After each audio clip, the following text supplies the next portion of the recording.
Oke, ya. Sebenarnya. Assalamualaikum warahmatullahi wabarakatuh. Waalaikumsalam warahmatullahi wabarakatuh. Selamat siang teman-teman sekalian. Jadi pada kesempatan kali ini kita akan mengulas sedikit tentang Corvallis ASN mengenai kompeten. Jadi mungkin pertama-tama bisa dimulai dari saya dulu ya mengenai apa itu kompeten. Jadi yang saya ketahui, kompeten merupakan perilaku bagaimana terus belajar mengembangkan kapabilitas diri. Adapun indikator sikap dalam berkompeten yaitu dengan meningkatkan kompetensi diri untuk menjawab tantangan yang selalu berubah, membantu orang lain belajar dan melaksanakan tugas dengan kualitas yang baik. Dan dalam pengembangan ASN diperlukan beberapa cara, yaitu dengan cara mandiri oleh internal instansi pemerintah yang bersangkutan. Yang kedua, bersama dengan instansi pemerintah lain yang memiliki akreditasi untuk melaksanakan pengembangan kompetensi tertentu. Dan yang ketiga, bersama dengan lembaga pengembangan kompetensi yang independen. Jadi begitu teman-teman mengenai pengantar soal kompeten. Mungkin bisa dilanjutkan oleh Kak Aksan untuk memberikan pandangannya mengenai kompeten. Oh, baik, atas kesempatan yang diberikan. Jadi menurut saya kompeten merupakan menggambarkan kemampuan seseorang untuk melakukan sesuatu secara memadai atau kapasitas mental seseorang untuk memahami suatu proses. Seseorang dianggap kompeten saat mereka dapat melakukan tugas tertentu. Mungkin itu saja yang bisa saya sampaikan. Saya kembalikan ke Mas Fadli. Ya, terima kasih Saudara Aksan atas pandangannya mengenai kompeten. Mungkin bisa kita lanjut ke Saudari Iza Zahra mengenai pandangannya salah satu Corvallis ASN. Silahkan. Baik, menurut saya kompeten itu adalah sikap dan kecakapan seseorang untuk meningkatkan kompetensi diri dalam beberapa aspek, seperti aspek pengetahuan, keterampilan, dan sikap, serta membantu orang lain dalam belajar agar terciptanya hasil yang baik sesuai dengan pekerjaan masing-masing. Dalam upaya peningkatan kompetensi yang dilakukan organisasi ataupun individu harus melalui proses perencanaan, pelaksanaan, dan evaluasi yang sesuai dengan kebutuhan organisasi dan pegawai. Sekian. Oh, ya, terima kasih Saudari Zahra. Jadi mungkin saya bisa tambahkan sedikit mengenai pengembangan kompetensi ASN. Saya dilakukan dengan 3 kompetensi, yaitu kompetensi teknis, kompetensi manajerial, dan kompetensi sosial kultural. Mungkin selanjutnya bisa masing-masing dari kita memberikan contoh kompeten pada bidang masing-masing. Mungkin bisa dimulai dari Saudari Iza dulu.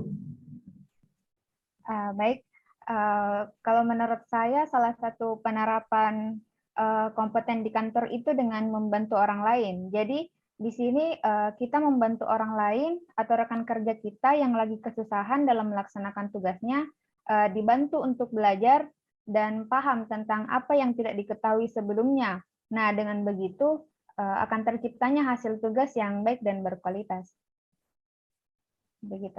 Terima kasih Kak Iza. Ya, mungkin yang dipaparkan tadi Kak Iza contohnya itu merupakan kompetensi teknis ya. Silakan Kak Aksan jika ada contoh yang bisa diberikan. Baik, atas kesempatan yang diberikan. Jadi seperti kita ketahui, kompeten itu sendiri salah satu nilai dasar dari Corvallis ASN, yaitu berakhlak. Sebagai seorang ASN dalam penerapan perilaku kompeten yang saya lakukan di Dinas Kehutanan Provinsi Sulawesi Barat, UPTD KPH Karossa, dalam hal ini sebagai polisi kehutanan, saya selalu melaksanakan tugas dan tanggung jawab dengan baik dan tepat. Sebagaimana kita ketahui, tugas polisi kehutanan yaitu melaksanakan kegiatan kepolisian kehutanan meliputi menyiapkan, melaksanakan, mengembangkan, memantau, dan mengevaluasi serta melaporkan kegiatan perlindungan dan pengamanan hutan, kawasan hutan, serta pengawasan peredaran hasil hutan. Contohnya, di mana saya dan rekan kerja sesama polisi kehutanan yang ada di UPTD KPH Karossa sering melakukan kegiatan patroli di kawasan hutan, di mana tujuan patroli ini merupakan kegiatan preventif yang dilaksanakan untuk mencegah terjadinya gangguan keamanan kawasan hutan dan mencegah terjadinya tindak pidana kehutanan guna menjaga keutuhan kawasan hutan.